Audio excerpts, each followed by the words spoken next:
Assalamualaikum warahmatullahi wabarakatuh. Nama saya David Arfanda Arafa, NIM 31316012. Dalam pembahasan kali ini saya akan membahas terkait komunikasi antar proses dan thread. Sebelum membahas terkait komunikasi antar proses, terlebih dahulu kita akan bahas tentang apa namanya proses dan apa itu proses, maksud dari proses itu apa. Nah, pada sistem operasi dalam menjalankan tugasnya membagi kegiatan dalam dua hal, yaitu proses dan thread. Proses adalah program yang sedang dieksekusi atau dalam pengertian lain serangkaian terus-menerus dari tindakan untuk mencapai hasil spesifik. Dan setelah kita tahu itu apa itu proses, kita akan bahas status prosesnya.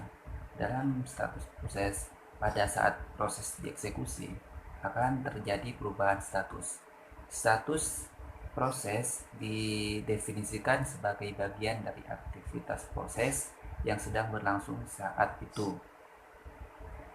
Proses status itu terdiri dari satu, ini disini jadi new, yaitu proses sedang dibuat. Kedua, running, proses sedang dieksekusi. Terus waiting, proses sedang menunggu berapa event yang akan terjadi, misal seperti menunggu penyelesaian input output atau menerima sinyal.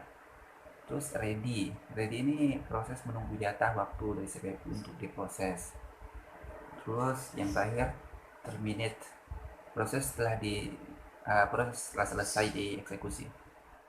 Nah, setelah kita tahu apa itu proses, maka kita akan lanjut kepada pembahasan komunikasi antar proses yang sesuai dengan judul tadi ya. Komunikasi antar proses atau interprocess communication yang disebut dengan IPC. Komunikasi antar proses adalah mekanisme proses untuk berkomunikasi dalam melakukan sinkronisasi aksinya. Komunikasi dilakukan dengan sistem pesan, di mana proses berkomunikasi dengan proses lain tanpa menggunakan variabel yang di-share. Untuk fasilitas komunikasi antar proses terdiri dari dua operasi, yaitu send, mengirim pesan ke proses, di mana dalam ukurannya pesan ini bisa berbeda-beda, dan receive, penerima pesan dari proses. Misalnya, apabila proses P ini dalam misal P ini send dan proses Q ini receive. Dalam misal apabila proses P dan proses Q akan melakukan komunikasi, maka kedua proses ini memerlukan satu, tersedianya serbuan komunikasi antara kedua proses tersebut. Kedua, menukar pesan menggunakan send atau receive. Nah, dalam komunikasi antar proses ini dapat dua bentuk komunikasinya, yaitu komunikasi langsung atau direct communication. Yang kedua, komunikasi tidak langsung. Komunikasi langsung. Bentuk komunikasi langsung adalah proses melakukan komunikasi langsung ke proses lain. Pada komunikasi langsung ini harus disebutkan nama proses secara eksplisit. Misal send P, mengirim pesan ke P, receive Q, menerima pesan dari proses Q.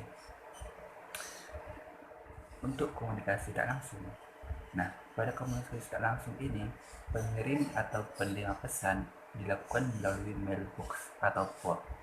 Mailbox adalah suatu objek yang mana pesan-pesan ditempatkan oleh proses atau dapat dihapus. Tiap-tiap mailbox memiliki identitas unik. Dua buah proses dapat saling berkomunikasi hanya jika mereka saling menggunakan mailbox secara bersama-sama. Ingat, secara bersama-sama ya. Selanjutnya adalah thread. Apa yang dimaksud thread? Apa itu thread? Ini pembahasan yang terakhir ya. Thread itu yaitu merupakan unit dari proses yang dieksekusi di antara sebuah proses. Sebuah proses dapat memiliki beberapa thread yang dapat diulas secara independen sesuai dengan jadwal. Ada dua jenis thread, yaitu single thread dan multi thread. Nanti saya akan bahas ya. Di sini saya akan tunjukkan diagram thread untuk mengetahui apa itu thread. Nah, pada diagram ini saya berharap Anda bisa memahami proses dalam thread. Nah, di mana sebuah proses ini di sampingnya ada unit-unit yang dieksekusi, yaitu thread. Ketika sebuah program siap dieksekusi, dia ini akan menjadi sebuah proses, di mana proses ini di dalamnya dapat yaitu thread. Jadi thread ini adalah unit dari sebuah proses. Begitu. Di sini saya akan sedikit menjelaskan itu single thread dan multi thread.